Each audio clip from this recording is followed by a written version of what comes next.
Oke guys, hari ini kita kembali di channel Temenin Makan. Kali ini kita kedatangan tamu dalam bincang kuliner.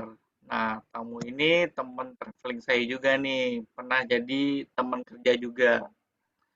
Nah, sekarang kita bincang kulinernya tentang bisnis kuliner. Tapi nggak disangka pebisnis ini seorang wanita bekas atau mantan bankers. Nah, kita panggil aja ya, langsung tanpa menunggu lama. Ini dia, Rina. Halo Rin. Hai Randy, Nah, Rina ketemu ini, lagi kita. oke, gimana kabar Rina? Alhamdulillah baik. Nah, gak diduga gak disangka nih Rina ya. Sekarang jadi punya bisnis kuliner. Padahal dulu kita sama-sama di salah satu bank swasta ya. Iya, heeh. Itu pasti teman-teman juga pengen tahu nih Rin. Gimana sih idenya awalnya kok jadi dari bankers terus jadi pengusaha kuliner? Awalnya sih gini ya Ren, kan udah gak kerja nih ya, udah gak kerja. Sebenarnya sih anak-anak udah besar nih, udah nggak, maksudnya udah nggak terlalu sibuk. Nah pas kebanyakan di rumah itu akhirnya bingung mau ngapain nih, yang biasanya kerja udah tertata rapi tuh alurnya mau gimana, mesti gimana gimana. Selain hari-harinya udah tahu kita mau, selama masih kerja tuh kita udah tahu nih kita hari ini mau ngapain, kerjaannya ada apa selain kerjaan rutin ya tiap hari. Nah pas ketika nggak bekerja itu kan jadi kayak aduh bingung nih mau ngapain lagi habis ini, habis nganter anak-anak sekolah mau ngapain lagi, bengong-bengong. Nah coba-cobalah cari kesibukan kesibukan yang kebetulan memang uh, suka tapi nggak bisa, suka tapi nggak bisa, jadi suka Hmm, masak tapi nggak bisa. Akhirnya kan belajar dari situ, belajar gitu, belajar belajar nggak taunya malah nyemplung ke bisnis hmm. kuliner ini gitu. Oh jadi waktu masih berkarir di bank dulu emang udah suka masak ya?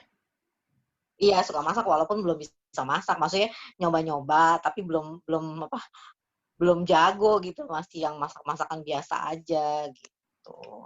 Jadi setelah memutuskan exit dari bank baru ditekunin lagi.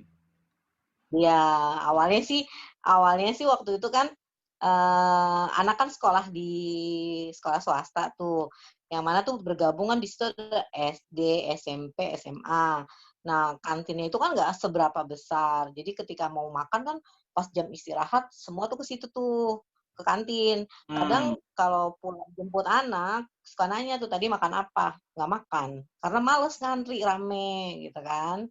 Akhirnya ya udahlah coba bikinin makan, makan bekal, bawain bekal gitu kan, bawain hmm, bekal buat dia makan. Nah, ternyata teman-temannya pada mau. Dari situlah mulai, ya udahlah sekalian bikin nasi bekal. Itu awalnya dari kata bekal itu, dari kata itu, bekal buat anak sekolah. Bikinlah nasi bekal buat anak-anak makan siang. Jadi mereka nggak perlu ngantri-ngantri di kantin lagi, udah tinggal hmm. makan dibawain. Oh ya udah dari sejak itu ya pelan-pelan lah itu berjalan sampai sekarang 2020 ya. Ya, Itu berjalan dari mulai 2016 akhir pertama kali nasi bekal tuh ada gitu. hmm. Maaf bukan Jadi 2016, 2017. Sorry 2017 pas anak masuk SMP kelas 1 hmm. baru berjalan lah bekal itu.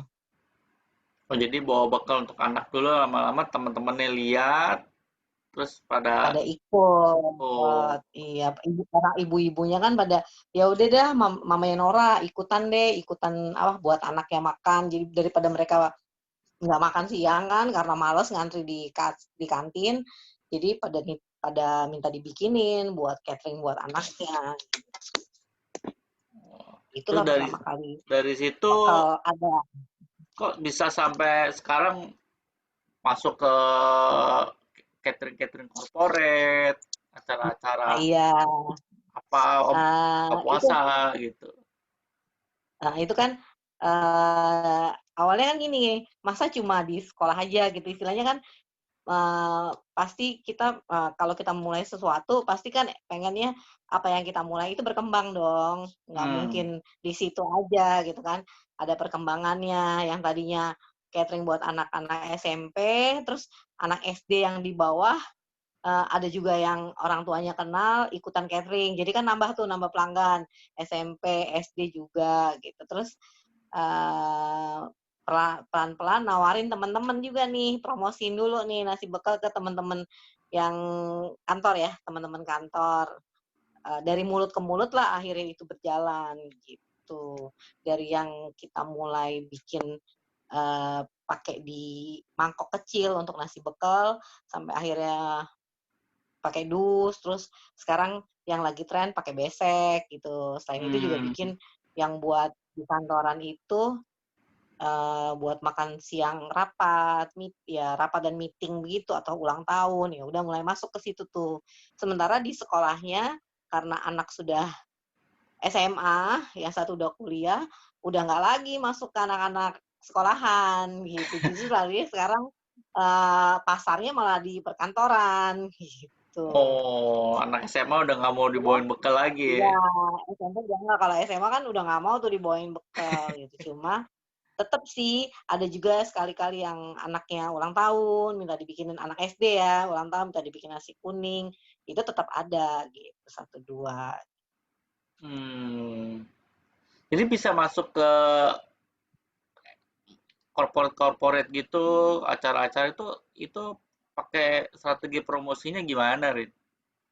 Eee, Pertama sih, yang pertama dilakukan itu kan, ini kan udah berjalan, terus kita bikin untuk biar lebih luas ya, bikin Instagram nih, karena kan, eee, lihat-lihat orang yang jualan di Instagram, itu lumayan ya, lumayan lumayan apa, pelan-pelan mereka bagus penjualannya, ya udahlah ikut bikin Instagram, biar tahu dulu nih.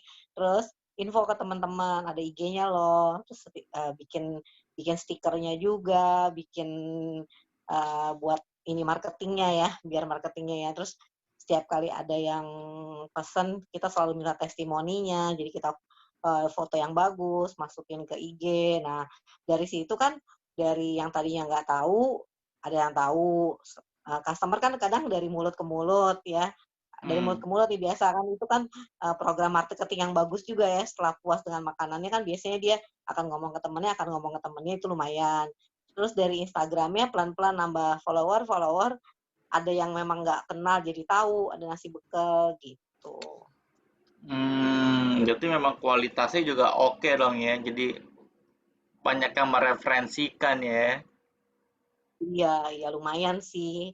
Walaupun pasti awal-awal pasti namanya bisnis ada aja yang, nggak mungkin nggak pernah bikin salah, ada yang kadang waktunya telat gitu, tapi pelan-pelan manajemen catering-nya dibenerin, ya itu sekarang udah mulai berjalan Hmm. bagus, stabil gitu. Selama ini ada tantangan nggak sih, Rin? Ya, tantangan pasti ada, karena kalau kita jual satu makanan, kalau itu udah stuck di makanan itu, kita kan harus cari inovasi nih. Apalagi nih, biar yang order juga, tahu menunya kita bervariasi, ya kan. Hmm. Awal-awalnya bikin, eee, nasi biasa ya, nasi putih, nasi biasa, terus lagi mulai terkenal bikin, nasi liwet yang makan rame-rame itu di daun, kita ikut bikin, tawarin juga. Terus ketika, back to nature ya, mengurangi sampah plastik, kita bikin pakai besek gitu kan, orang juga seneng ya yang bener-bener, jaga alam tuh nggak mau ada unsur plastik sama sekali, ya kita pakai Hmm. besek gitu. Wadahnya pakai daun-daun ya, selalu ada inovasi-inovasi itu sih, biar tetap dapurnya ngebul gitu. Kalau di operasional sendiri kayak ada kesulitan nggak, Mbak? Misalnya kayak tadi kan pakai besek, terus mungkin ada quality control dari bahan bakunya atau naik turun harga bahan baku kayak cabe, Oh, ya. bawang gitu. Itu pasti tuh ada tuh pasar seperti itu ya. kadang bumbu dapur yang satu mahal, yang satu murah, ya kita tinggal ini aja sih, tinggal memodifikasi, maksudnya tinggal apa ya, kalau misalnya di satu sisi ini ada yang mahal, ini ada yang kita kualitas tetap harus sama dong, kalau enggak orang nggak akan mau lagi dong pesen. Terus kalau harga naik juga susah ya kayak sekarang ini gitu. Jadi kita sesuaikan aja gitu, sesuaikan sama pasar yang ada aja. Kalau misalnya satu ini mahal tapi di sisi lain ada yang lebih murah, itu kan bisa di-combine gitu. Mungkin apa namanya, keuntungan berkurang sedikit tapi nggak masalah kalau masih masuk gitu. Hmm. Wah, keren juga nih Rina nih. Sekarang udah gimana? Sekarang lagi pandemi gini gimana? Ada strategi-strategi khusus nggak? Eee, pas pas awal-awal pandemi itu, yang mulai lockdown ya, bukan lockdown ya, PSBB itu, saya memang stop dulu kan ya, kan orang pada dirumahkan semua. Kita Hmm. juga takut sama corona, mau ke pasar juga takut, tapi akhirnya ketika udah mulai stabil, new normal ya, kantor udah mulai ada yang masuk, ya udah beranikan diri untuk buka lagi.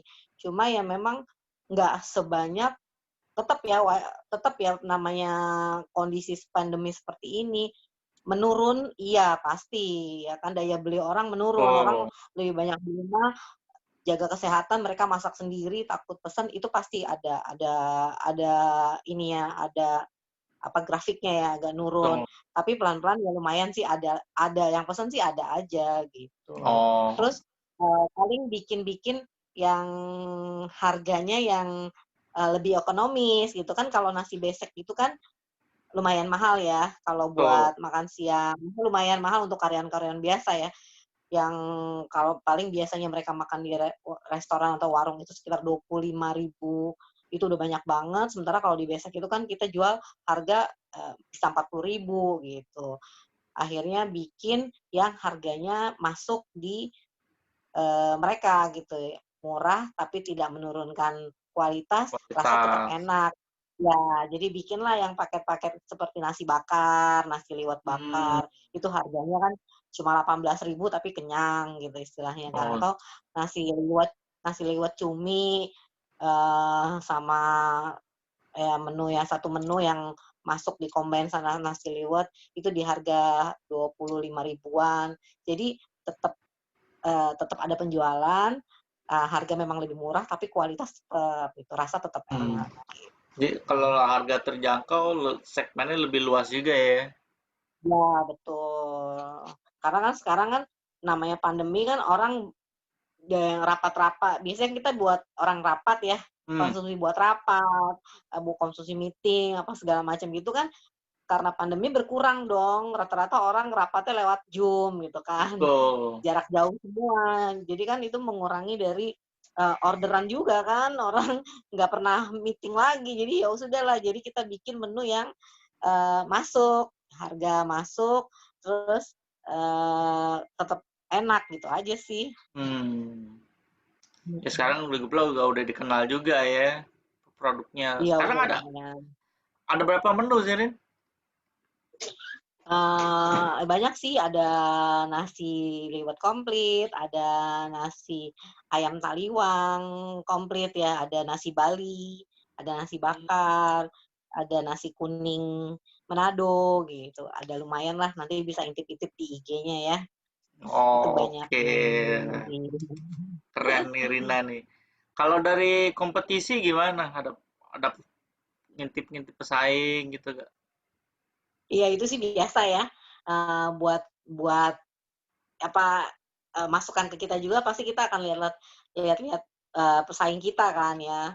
Tapi kan balik lagi, kalau walaupun jualan sama, rezeki kan pasti beda-beda, ada jalannya sendiri gitu. Hmm. Cuma tetap belajar nih, kalau misalnya, wah tampilan kita agak kurang bagus sih, dia lebih bagus, kita bisa belajar lihat dari dia gitu. Atau Hmm. promosinya dia bagus sih seperti ini, nggak ada salahnya kita ikutin kalau memang itu bagus buat naikin omset gitu. Oh, ambil yang baiknya ya. Iya betul. Penting kan jangan sampai jangan sampai terjadi perang harga ya. Itu yang bikin sulit. Iya, janganlah. Jadi maksain harus diturun-turunin biar murah, sementara kita ngap-ngapan kan juga nggak bagus. Ya udahlah, bikin yang sesuai yang kita ini aja, yang masuk di kita, tetapi tidak mengurangin itu apa kualitas gitu. Ada rencana ke depan gimana nasi bekal, Rin? Mau pengembangan apa? Pengennya eh, kalau menu-menu pasti akan ada selalu yang baru-baru ya, biar orang juga nggak bosen. Nggak mungkin kan kita jual nasi liwet terus ya kan. Hmm, Pasti kan orang pengen ada menu baru lagi. Itu tetap belajar. Kadang ikut pelatihan-pelatihan juga nih, ikut kursus juga yang memang nggak tahu jadi tahu gitu. Jadi eh, buat ini sih buat apa kemampuan kita biar lebih meningkat lagi aja nasi bekalnya gitu. hmm. Ada rencana Mau mau buka yang stay, buka buka resto sendiri. cita-cita sih ada, tapi kondisi saat ini kayaknya belum memungkinkan untuk Oh, itu. Ya untuk udah jangka dari panjang rumah aja ya. ya. Iya, Untuk jangka itu panjang jangka ya. panjang aja. Iya. Pengen banget ya. Ya namanya bohong deh kalau orang yang udah bisa masak, udah punya usaha catering, nggak mungkin nggak bercita-cita punya warung makan ya. Restoran kecil pasti ada, cuma kan balik lagi saat ini kayaknya belum bisa. Hmm, sabar, pelan-pelan dibangun. Iya. Terus brandnya makin dikenal. Ah, nanti Itu bisa dia tuh kan sekarang kan masih masih bisa masih belum berekspansi terlalu ya. iya belum bisa ekspansi. Mudah-mudahan ya Ren doain ya. Oh iya dong, pasti. Nah, Nirin, orang pasti, teman-teman juga pasti ngelihat terinspirasi dari keberhasilan Rina dari dulu seorang pekerja kantoran, terus bisa banting setir, jadi seorang pengusaha, bisa banyak waktu untuk keluarga, untuk anak. Mungkin ada tipsnya nggak nih, Rin, buat teman-teman yang lain? Gimana bisa dari punya cita-cita menjadi seorang pengusaha juga, khususnya di bidang kuliner. Hmm. Jadi kan itu lagi balik ya biasanya kan kalau bekerja kan kita udah tahu nih penghasilan kita dapat berapa. Nah ketika nggak bekerja kan kita bingung nih biasanya nggak pegang duit jadi nggak pegang duit kan. Jadi gali potensi diri apa yang bisa kita lakukan untuk memulai usaha dari yang kecil dulu gitu ya kan. Yang biasanya kita kerja udah ada aturannya, sementara kan kalau ketika kita berbisnis sendiri, itu kan kita sendiri yang ngatur kapan kita mau bangkit, kapan kita mau berhenti. Kalau capek ya berhenti, kalau mau maju terus ya ayo gitu. Itu harus nanemin ke diri kita sendiri dulu nih, mau seperti apa gitu. Jadi ya pelan-pelan nih kalau memang terus lihat kita bisanya seperti apa. Kalau memang passion di makanan ya udah ayo makanan belajar belajar. Itu pun buat eee aku nih waktu Hmm. ikut terjun ke dunia catering, awalnya kan nggak tahu sama sekali ini ya. Masakan tuh nggak tahu, tahu masakan nggak bisa masak, itu belajar. Belajar sendiri, lihat di YouTube, lihat di Google, cek-cek. Tadinya mungkin rasanya masih biasa, terus dilatih terus sampai rasanya tetap sama gitu kan stabil ya nggak mungkin hari ini enak besok enggak itu sampai itu ya sampai yang rasa tetap sama mau bikin 5 porsi 10 porsi 20 porsi itu rasa harus sama ya itu perlu belajar begitu juga kalau memang kita mau usaha kita bisa di mana misalnya kita fashionnya di jualan gitu ya udah kita mau jual apa dulu nih yang kita bisa gitu bener-bener yang percaya sama diri sendiri dulu, maunya ke arah mana. Daripada nggak ngapa-ngapain di rumah, gosip sana, gosip sini, itu kan ngabis yang ada belanja sana, belanja sini, ngabisin duit ya mendingan kan kita mengeksplor kebiasaan kita, gali kita bisanya ngapain gitu. Jadi kita bisa usaha sendiri, enak kan usaha itu gitu. Mau maju, mau mundur ya di tangan kita, mau pendapatan banyak, ya kita akan usaha untuk dapetin banyak. Mau santai dulu, ya pendapatan juga santai, ya gitu aja sih kalau Hmm. buat aku, gitu.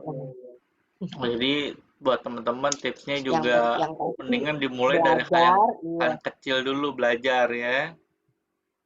Ya, cari kebiasaan kita dulu, belajar dulu kita maunya seperti apa, yang memang kita passion-nya di situ, ya kita gali di situ.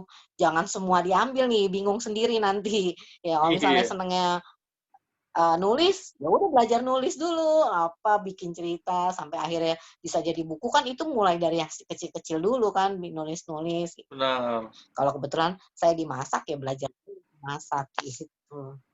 Itu Jadi pun kalau tetap kursus-kursus kok buat ngelatih diri, terus mempertajam ya. biar iya, terus banyak pengetahuan menu-menu apa gitu kan yang tadinya nggak bisa jadi bisa. Dan Hmm. jangan pernah berhenti belajar, itu aja sih. Wah, salut nih Rina nih. Terus gimana menurut Loren bisnis kuliner ke depannya masih ada growth yang bagus nggak potensi?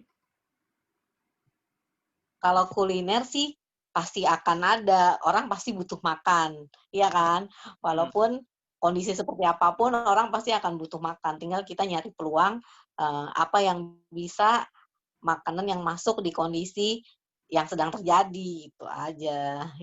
Kalau misalnya kayak saat ini pandemi ini daya beli orang susah, ya kita jual harga yang di bawah, maksudnya nggak di bawah standar sih, maksudnya harga harga yang minim tapi tetap enak dan tetap Sesuai bisa budget ya. nguntungin gitu. Ya, sesuai budgetnya. Kita gimana Karena bisnis kita bisa sampai kapanpun, beradaptasi ya. mau kondisi kapanpun, ya sampai kapanpun makanan tetap akan dicari. Iya kan? Tinggal gimana kita Hmm. memanfaatin apa yang kita bisa untuk tetap biar jalan itu bisnis kita. Gitu. Hmm. Itu sih kalau menurut saya. Wah, oke banget nih Rina nih. Jadi buat yang lain, ah bisa ngikutin tipsnya Rina nih, mulai dari yang kecil dulu. Jadi kalaupun gagal ya gagalnya nggak terlalu kecewa banget, bisa bangkit lagi, terus belajar ya, gali potensi diri. Nah sekarang kalau teman-teman nih mau tahu tentang nasi bekal nih atau mau nanya-nanya ke Rina tentang bisnis kuliner, kita kontaknya kemana nih Rin? Ada alamat IG atau nomor Ada, WA-nya? bisa bisa bisa cek di IG-nya ya nasi bekal. Di situ juga ada WhatsApp-nya, kalau mau chat-chat bisa silakan WhatsApp ke saya gitu. Kalau mau nanya-nanya, mau cari tahu info-infonya, mau belajar dikit-dikit boleh. Saya nggak akan pelit ilmu untuk sharing biar sama-sama kita maju. Kasih tahu dong Rin. Kalau yang Oh lain iya, mau lihat ke kemana? ada di sini sebentar. Kelihatan nggak, Ren? Wah, kurang mundur Rin. Nah, atau ada IG-nya @nasibekel atau di WA-nya 0812 8400 3 kali 543 dengan Rina. 543. Oke. Oke.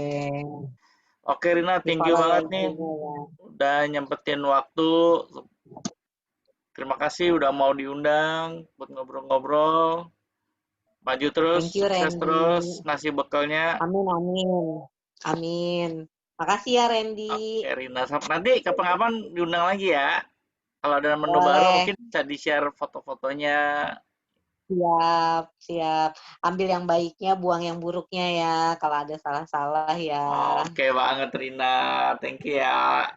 Thank you, Oke, see dah. you.